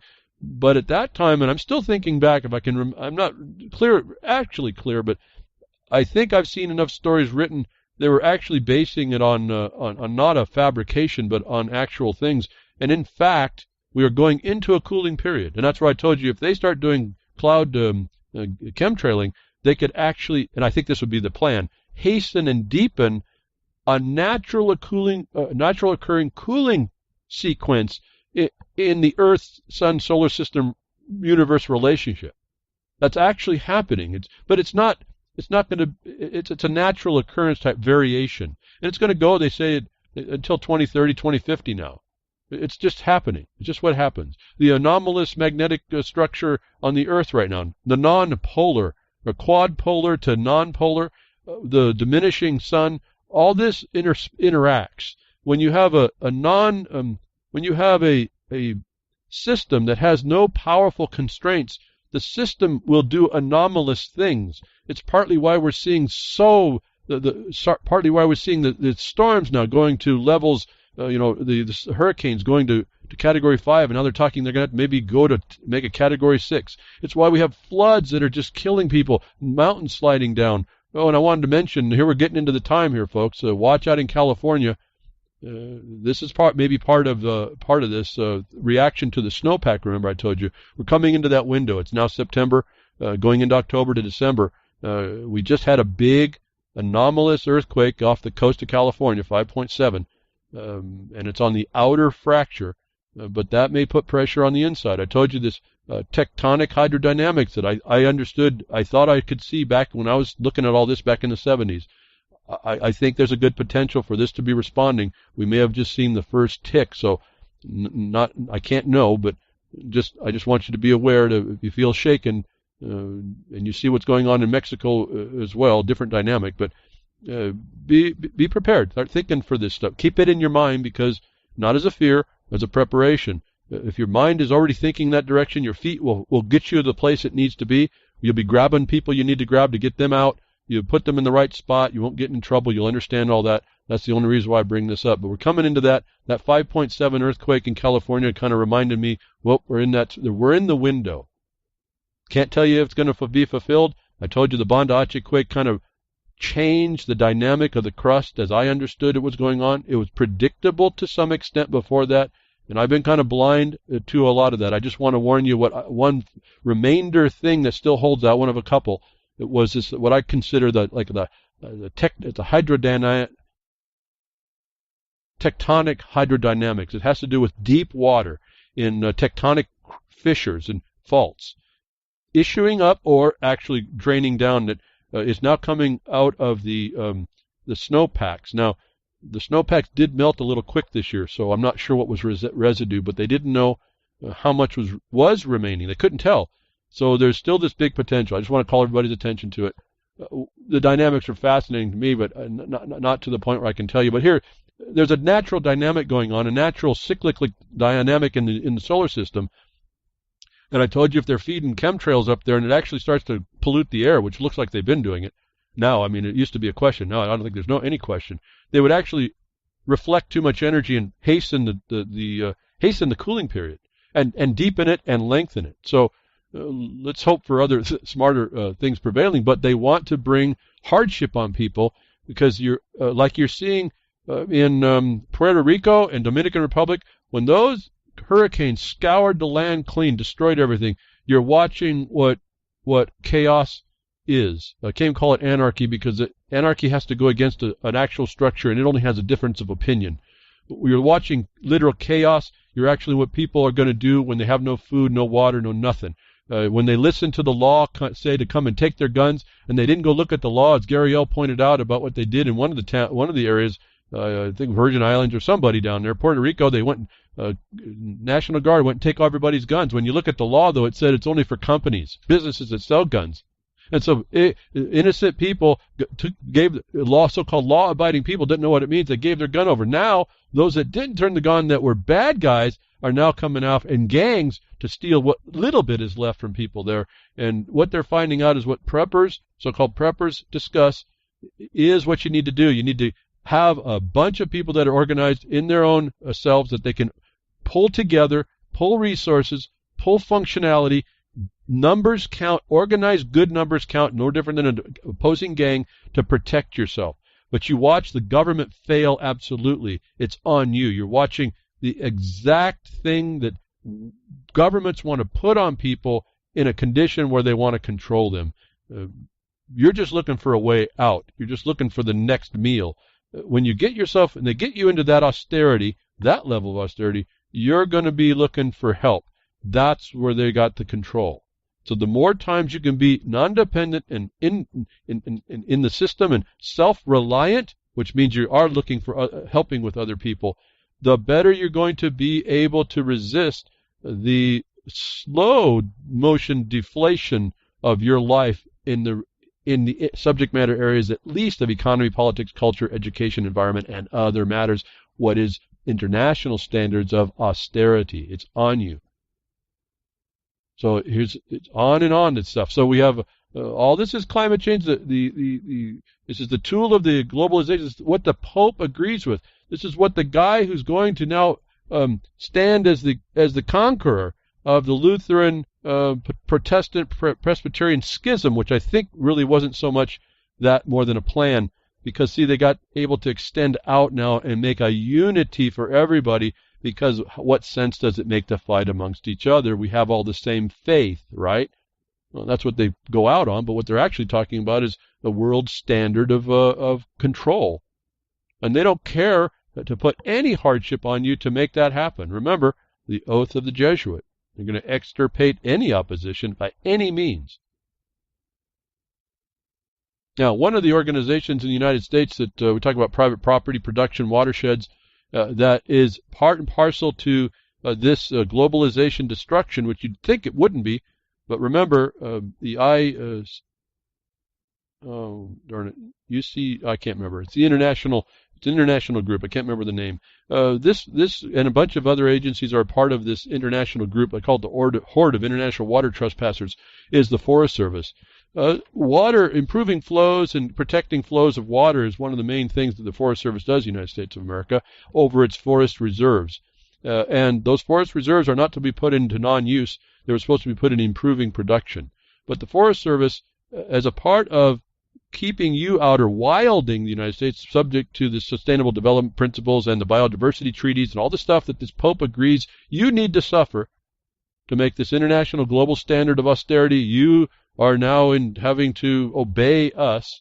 The Forest Service will obliterate roads. And I want to touch this story because it's an extension, how it affects you locally, or could, of this papal control, at least support of this globalization, the standardization and integration of everything.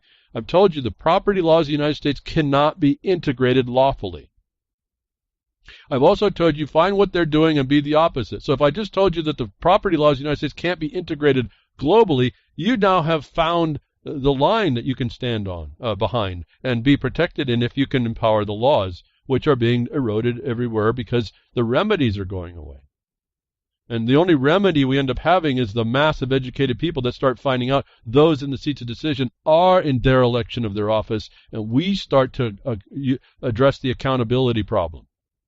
Then we do start to have a remedy at that point, but until then we have none. We just sit there and watch. But local Forest Service officials have erected signs indicating 14 roads will be obliterated over the next few weeks. Posted carcinite signs said, state, road to be obliterated in, with a handwritten time frame and date. Typically the stated time frame is 2 to 3 weeks, and the date is late August. Now, what they said in this article is that the obliteration will be more like tank traps, gates, obstructions, boulders, this and that. They don't actually go through and destroy the road. And I find that fascinating that they don't spend that kind of energy and time, but they do consider to literally get rid of the road. I have heard at times where they will literally obliterate the road.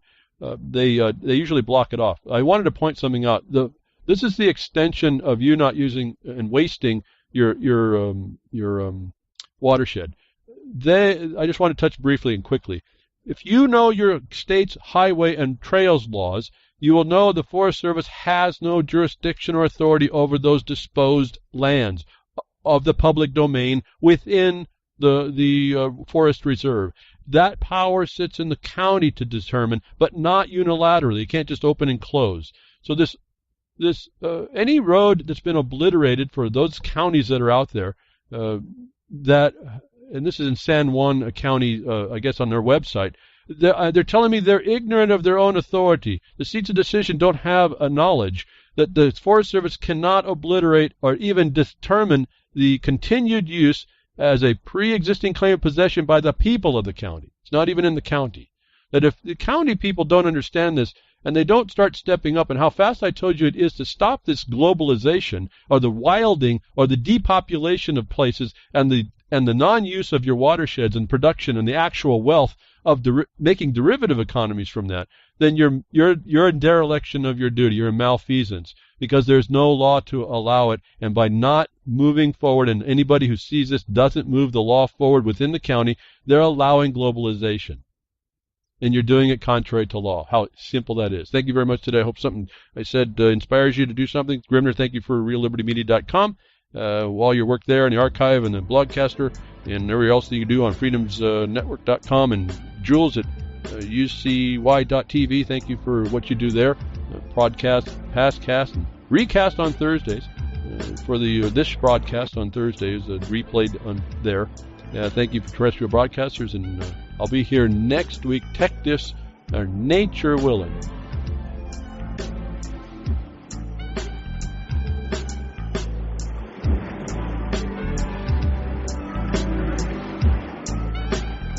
Well, that's another lesson. I hope with today's information you can take it to those that misbehave. From behind the woodshed, leaving his mark on the beast, this is Hal Anthony.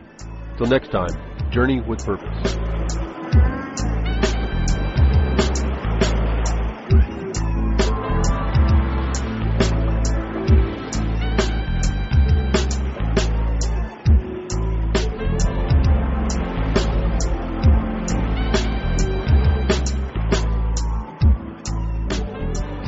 what opening up a can of whoop-ass feels like. Son, you just opened a whole case of whoop-ass.